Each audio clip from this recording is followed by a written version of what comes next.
The project is about building a set of approaches that teachers in second level schools can use. So we're focused on helping teenagers as they assemble a set of skills and learn through school, that they begin to know how all this technology works and how it relates to topics in science, technology, engineering and maths. We've developed a series of technology artifacts, which we describe as the UDO kit. This is something that can go to schools and be used to construct UMI technologies.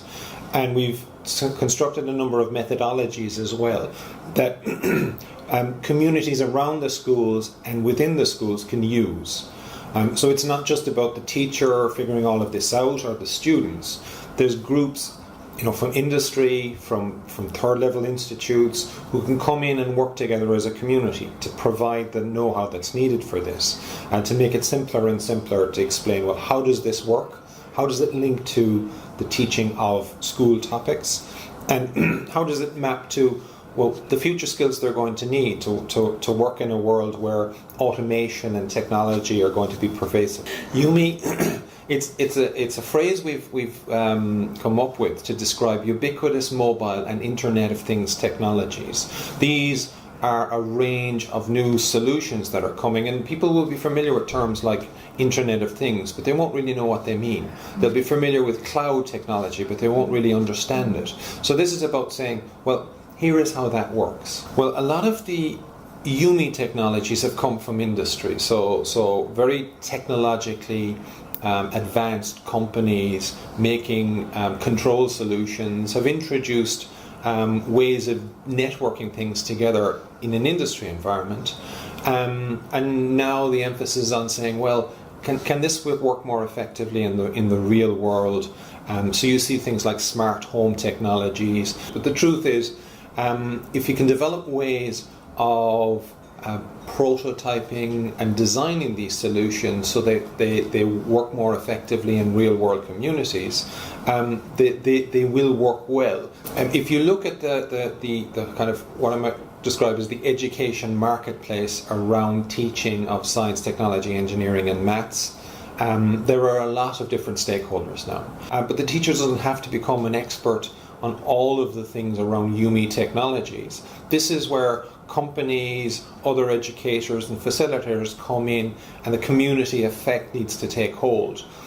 So we're working with a concept of communities of practice where people will come together to help provide these solutions, empower the teachers in a way that hasn't happened before. A better understanding of how these UMI or Internet of Things style technologies work. Well, first thing we do is when we go in and we work with teachers in schools, we don't necessarily hand them a bunch of technology and walk away. Becoming skillful in this whole, UMI landscape involves some other skills like being creative, looking at and solving problems, working in teams, collaborating and then communicating. These are what we might describe as 21st century skills. So we build educational practices that can start with them and then introduce the UMI technologies where the context is correct and a solution could be provided by having a sensor system that, for example, monitors the environment. So a good example of a scenario that we've been working with is one in that's been delivered in the University of Helsinki around smart gardens, plant monitoring solutions. So the problem there is build an automated system that can improve how plants grow. And you have to build a UMI system with environmental sensors that collects information and transfers that to a cloud-based system that can help with decision making on when they need to be fed and monitored. At the moment we have completed what we call the local pilot stage, where 5 partners have built up local piloting activities, and now in the coming year we're going to bring them together because it's important that we determine methods and tools that can be used at a European level. It's not enough to say we have a good solution in Cork or in Italy.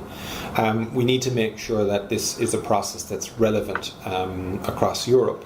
It's seeing a lot of different perspectives and different mindsets from industry and schools that come together and develop through a lot of hard work and trial and error and some effective research in the middle of that to build a common picture and implement it in a way that has worked across 5 different countries with 5 very complex educational infrastructures and lots of things going on.